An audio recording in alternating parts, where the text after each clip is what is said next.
So,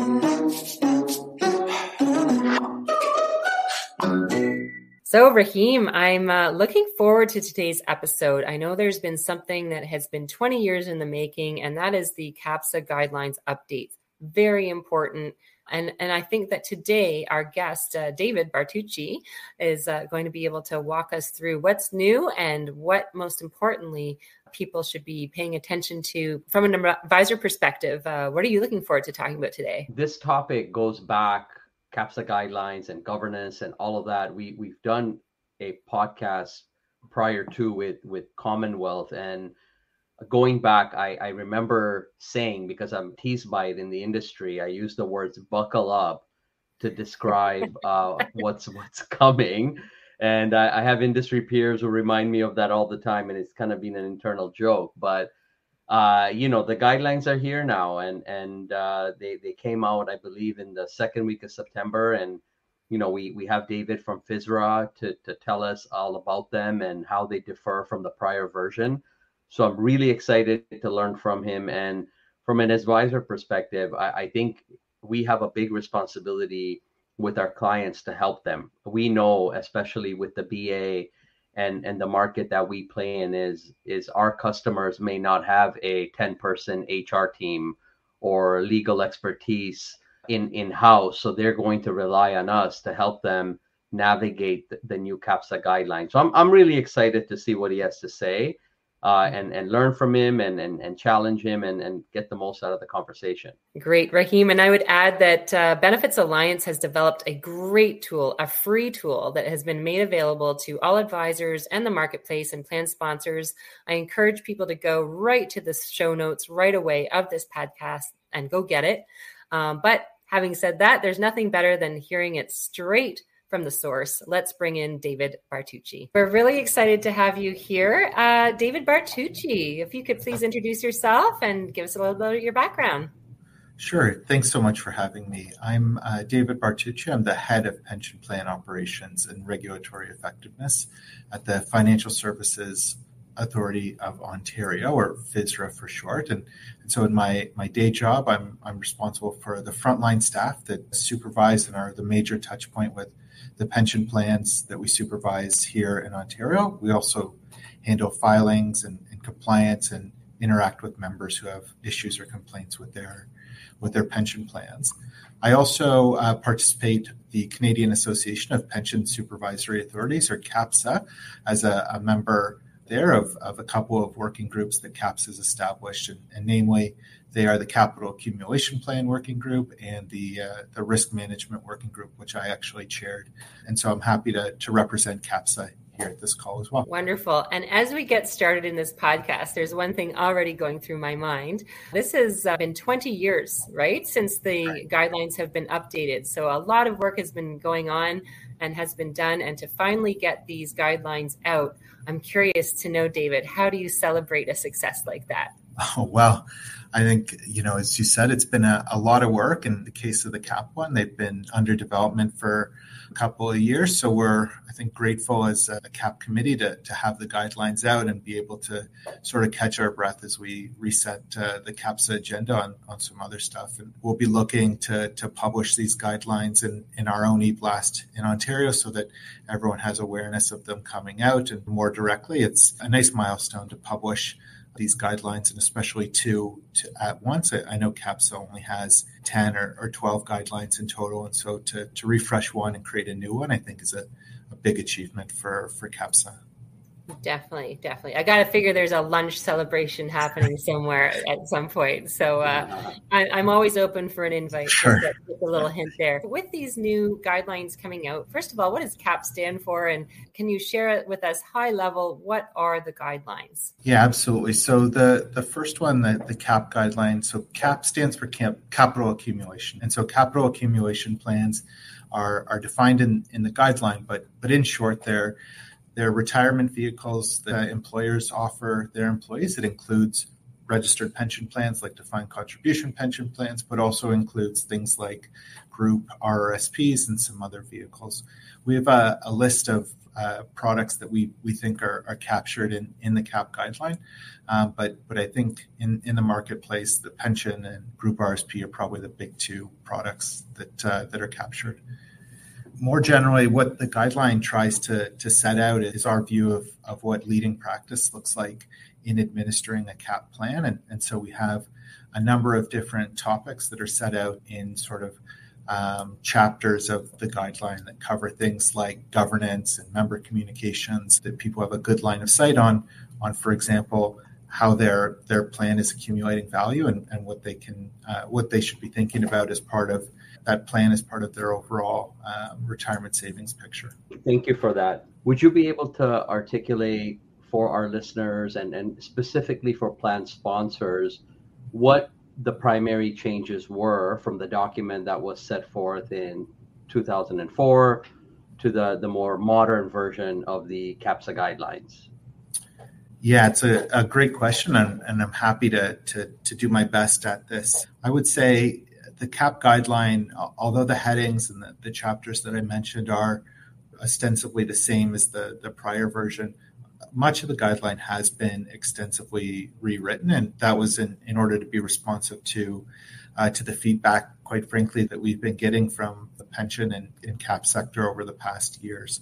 One of the things that we've really tried to focus on in this guideline is expanding the content for sponsor and also, frankly, member responsibilities, including a perspective that all CAP sponsors have responsibilities to CAP members, which the way it's phrased in the guideline is which may in some instances include fiduciary responsibilities. And so, of course, we recognize that the nature and extent of a sponsor's responsibilities depend on the kind of CAP and its characteristics. But I think the big takeaway here is there is some duty that sponsors owe their members, and that duty isn't only something that exists in the context of a registered pension plan. The other things that I want to hit on kind of quickly are around some expanded content on member communications, including the focus on member communications as members are enrolling, the importance of ongoing communications on both the natures and features of the plan, and some expectation that we've set around communication on fees, including the services that are provided for those fees. We haven't set, for example, that any fee is not appropriate or is too high or anything like that. I think it's really about making sure that members understand what are the services that they're getting for those fees. And along that same line, we have set out some expectations for members to review these communication products and understand how their plan works and take full advantage of employer match if that exists, and to register or enroll as soon as they can and contribute as much as they can. So I'm going to jump in and ask Rahim a question, because my thought is, as an advisor, you've had a lifelong journey of not only working with plan sponsors to implement timely, relevant products for people to help with their savings and their financial literacy. Education is key. It's always been key. So, Rahim, when you think about these enhancement for education guidelines, what goes through your mind as an advisor as to what you need to do to help that plan sponsor and some of the things that will help drive home and enhance that education experience? Yeah, that's a great question. So one of the things that I noticed, and maybe I'm paraphrasing, David, correct me if I'm wrong, is the importance that we once had as an industry on communication at enrollment. That initial communication was where majority of the efforts were being spent. And I really love the emphasis on ongoing education and having plan members kind of be responsible for their own retirement, focusing on outcomes more than anything else. So I do love that. To be honest, the practice that I run, and we're not here to promote that, we have historically been advocates of ongoing education. So our clients are receiving not just education at the onset, but the importance of ongoing education and maximizing the value. And David, I also love your words there on the value, and it's not just about fees, but what you're getting for those fees. And as a follow-up to Carolyne's question, maybe talk to our plan sponsors around complexity and what the thought is around that, because we have clients that are, you know, 1,000 life company, and we have RRSP plans for a company of 5 lives. And what do guidelines mean for each of those companies, and how should those plan sponsors think about CAPSA and the principles behind it?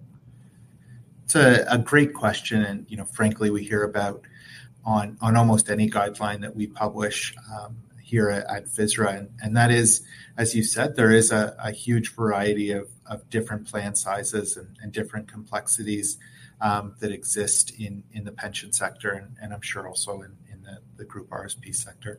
One of the important pieces of the work that we've tried to do is this idea of proportionality. And so proportionality means that the guideline sets out a view at a high level of what good practice looks like, with an encouragement that plans sort of do what makes sense in the context of their membership, in the context of their capacity to try and meet at least the principles of it. So what that means, I guess, in practice is that, like, one of the elements is around some new content on establishing a governance framework. And so a governance framework could be a really complex, many page document that sets out a variety of different fact scenarios and who's responsible for what, or it could be something that's a lot more streamlined.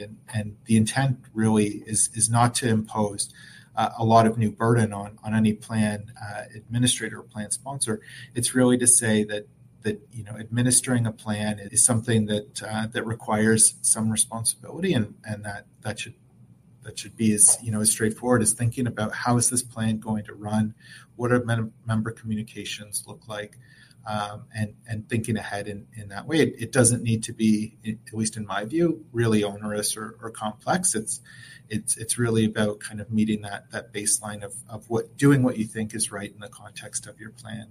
Having said that, I know at least in FSRA, we would have an expectation that as plans are larger, have more sophisticated administrative practices, that they would be sort of thinking more intentionally about some of these elements and having more thorough documentation around some of them. But really, it's you know, a process-based requirement from my perspective that you've thought about and can demonstrate a process that you've thought about risk, you've thought about governance, you've thought about communications, not any specific requement in there. I'm the person that watches out for the one thing in our business that we do a lot of, and that is the use of acronyms. So if you could briefly talk about FSRA, what that stands for, Sure. and what that body is, just to help our listeners plug totally in. Yeah, absolutely. So as I said, FSRA is the Financial Services Regulatory Authority of Ontario. So we are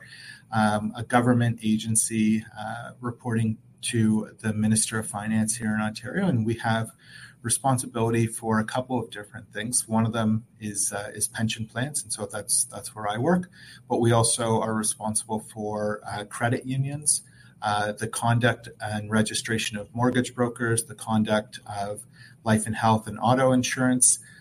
We are responsible for the title protection around financial planners and financial advisors.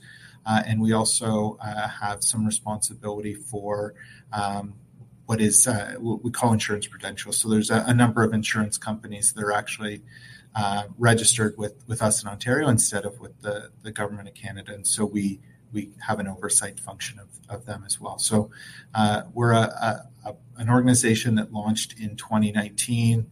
We're the evolution of two predecessor regulators. One of them was the Financial Services Commission of Ontario, or FSCO, and the other one was the Deposit Insurance Corporation of Ontario, or DICO or DICO. Awesome. Thanks for bearing with me on that. Rahim, you had a question. I had more of a comment around David's answer to our original question was, as we promote the changes to the guidelines to our clients, there are clients who, when they initially see something, there's a little bit of discomfort that, something new that now we have to administer. And the way in communicating the guideline is more around things being of a common sense nature. You're doing this as a fiduciary. It's good for plan member outcomes. It's not meant to be onerous for you. And I think as an industry, and we talk about FSRA and Ontario regulated pension plans, you've proven that the audit that we used to have at 3 million and the 5 million and the 10 million have gone away. Statement of investment policy and procedures for DC plans are not that onerous anymore. So I think as an industry, would it be fair to say that the purpose of the guidelines is not to be overly onerous, is to help plan sponsors use common sense in terms of how they're governing their plan and their obligation to plan members? Yeah, I think that's well said. I think, at least at FSRA, we have sort of an outcomes focus and risk-based approach. And when we think about the risks to CAP plans, they're fundamentally different than what we see in defined benefit plans. And so what we've tried to do in our supervision of defined contribution plans is reflect that by, as you said, remove the requirement for a SIP and P or statement of investment policies and procedures to be filed for DC plans where members direct the investments. We've removed that audit requirement regardless of the assets, because it just doesn't make sense in a DC context. And we've also tried to update the annual information return that we have defined contribution plans file to remove some of the information that frankly just didn't make sense or we weren't using in the context of DC plans. And on the other hand, though, we have added a few new pieces of information that we thought were important to look at. But to pivot back to the main point that you were making, we are, I think, focused on outcomes. And here the outcome is a plan sponsor has made a decision to offer a cap to their employees. They don't have to do that, and so they've decided to offer this. And so our focus is on the best possible outcomes for those members. And so that doesn't mean that they've picked the best investment and are making the highest return. It's really about does or doesn't fit into their overall retirement goal. And we recognize, as I'm sure you've seen in the sector, that there is a lot of variety in the size of these plans, meaning the contribution levels that members or employers are making. And in some of them, you can see that the plan represents a pretty big share of someone's retirement income. And in others, it's less so. And so that isn't a statement around that one of these is better than the other.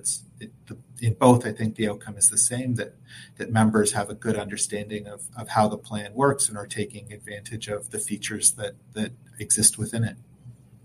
Excellent. Thank you. David, I was going to say, I'm sitting back thinking, number one, there's something that makes a lot of sense to me as to why these changes came about. Number one, expanding to include all products and not just, DCPPs and RRSPs. Like we've got the tax-free savings account, we've got the registered retirement income funds, we've got the voluntary RSPs, all home savings account, all of these products, it makes sense to add and have some regulation and some guidelines. Was there a particular gap that was identified? I'm trying to figure out what was the driving force that brought about the changes. Yeah, I wouldn't say that there was a gap per se. I think what we were confronted with at CAPSA was a guideline that was 20 years old and we didn't think reflected the landscape in every instance. And so we took a look at the guideline kind of, and this is the way that CAPSA works more generally, is we ask ourselves, is a guideline still relevant? Does it need updating? And if we determine that it does, then what we do is take a first pass ourselves to think about what maybe some of the opportunities are to refresh or add or remove content, and then we established an industry working group to help us think through this and then redraft a guideline. So in the case of the CAP guideline, I don't think that there was a gap that we were trying to solve or some market deficiency that we were trying to address. Rather, I think it was a guideline that when we looked at it was a little bit out of date with where the sector had moved, and so gave us pause to think about, is there a way to update it without kind of removing the spirit of the other one, and hopefully we've hit the right nail on the head. We haven't, notwithstanding what I said earlier about it being extensively rewritten, we haven't removed or updated content for the sake of updating content. A lot of it is the same, but we've made a lot of changes to I think make the guideline more current and hopefully can be around for maybe not the next 20 years, but for the future. Got to have something else to work on, right? Yeah. So Carolyne, if you don't have anything, I have one more question, if that's okay for me to keep David on the line with us a bit longer. So David, we know, Canada, unlike the US, it's not a very litigious environment, but in an instant, like we know these are CAPSA guidelines, but in an environment where there is some sort of legal action and we have the law involved, enforcing CAPSA guidelines, or if the client can show that their plan was level set versus the CAPSA guidelines and they abided by it. I don't expect you to have legal answers for me, but would CAPSA guidelines and abiding by them help the client in any sort of a legal circumstance? Yeah, it's a great question, and I'll say this with the disclaimer that this isn't legal advice, and I'm not a lawyer, so I couldn't give it even if I wanted. CAPSA guidelines are necessarily reflecting the view of CAPSA, which is all the provincial and federal pension regulators, and so as a result of that, they reflect kind of a view of what good practice looks like in the sector, instead of an interpretation of any one regulator's pension standards legislation, for example. And so in my view, there's nothing in these guidelines that is specific and interpretive. Having said that, we're, as part of our regular ongoing supervision of, in particular, in my case, defined contribution plans, we might ask plans how they've thought about implementing some of the features in the guideline, and the intent there isn't to try and audit plans against what good practice looks like, but really try and in our view, these are the things to be focused on, and so ask plans how they've thought about these things, and the intent, as I said, isn't an audit. There won't be necessarily supervisory action taken if a plan is along the journey here. It's really about hopefully moving the quality of administration and governance and member outcomes along. Having said that, though, I don't want to be naive about the impact that CAPSA guidelines have had in the past. I'm aware, although it predates my time in the regulator, that courts have deferred to CAPSA's guidelines in looking at whether a plan administrator has sort of done the right thing. I'm not aware on this call of the specific time, but I'm not naive to the fact that in the past people have looked at these guidelines as a standard, but certainly our intention is not to audit, and I don't believe that it creates any legal obligation to do anything in there as well. Awesome. Thank you. Great answer. So bear with me. Everybody knows I'm a big analogy person here. So I'm sitting here thinking about business owners, plan sponsors out there that, may not even have a group savings plan today for their plan members. They're starting out. And I think about people that don't cook in the kitchen. They think they should. They know they should. They want to do something. There's food in front of them, but there's no recipe to follow. So I love that there's a bit of a recipe in a proportionate way, as we said, for small businesses versus medium versus large. what's that recipe for the first time implementer of a savings plan for employees to help you give confidence that that basic recipe is gonna work out when you serve it up? So let's think about that. Anything, and that's for both you, Rahim, and for David. Like for that small business owner, what are some of the basics to help you get started and do it right out of the gate? So maybe I have sort of a higher level answer, and then hopefully Rahim has some specific advice on where to start. I think for me, and I kind of touched on this earlier, the first place to start is to think about what is the purpose of this plan.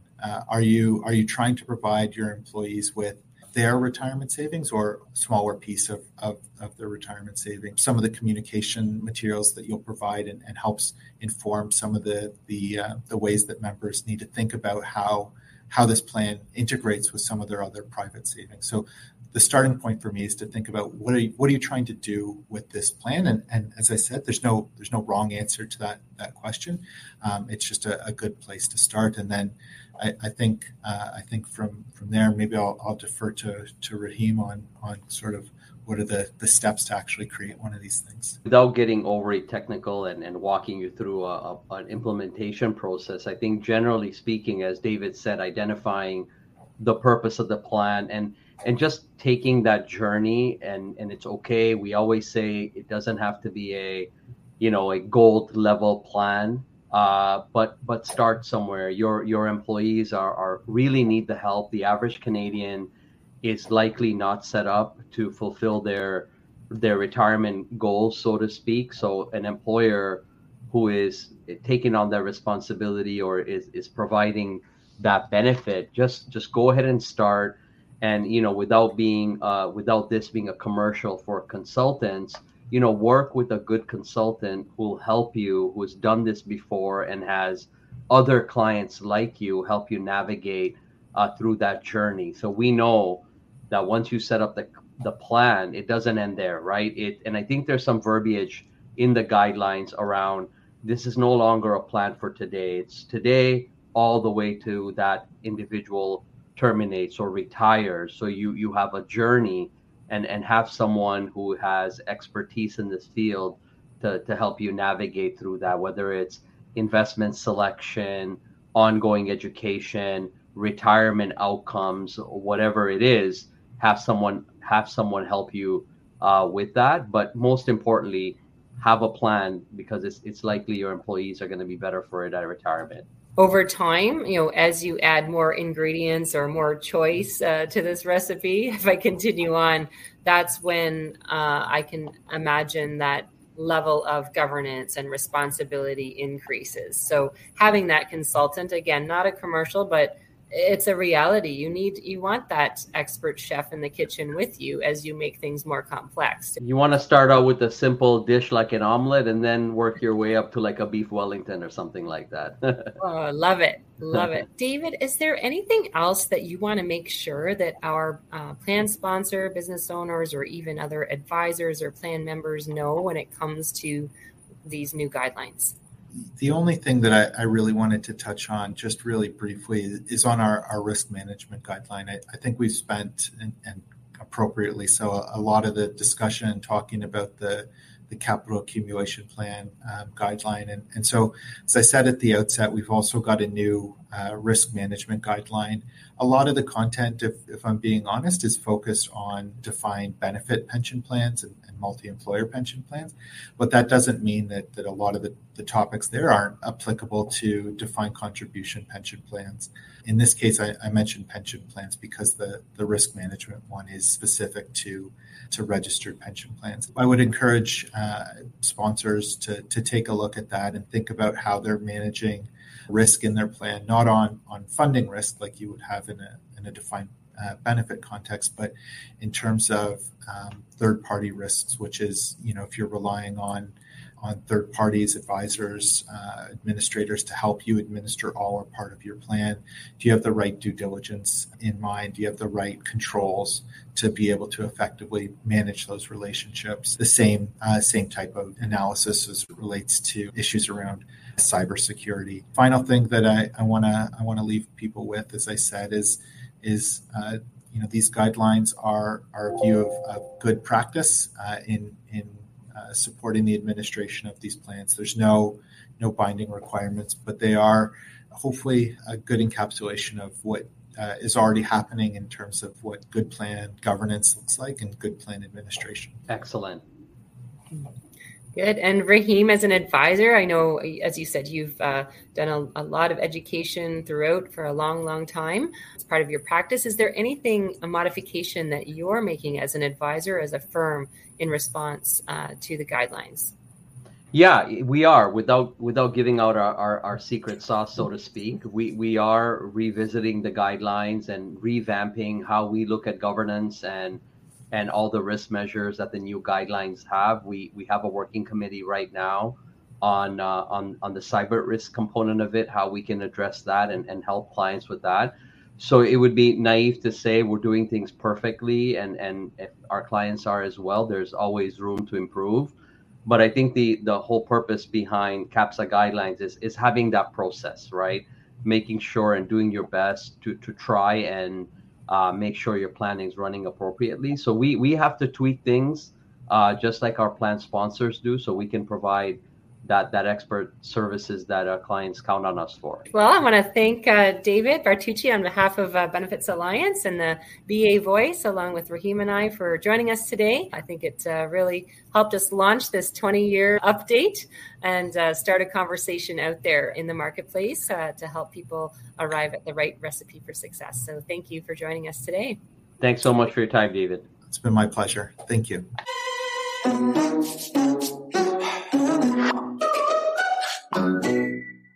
This has been the Benefits Alliance Voice. For those of you that enjoyed this episode, please share it with your network. And remember to go to the show notes and grab that free tool that shows the comparison of what was old and what is new and where do you go from here. See you next time on the Benefits Alliance Voice.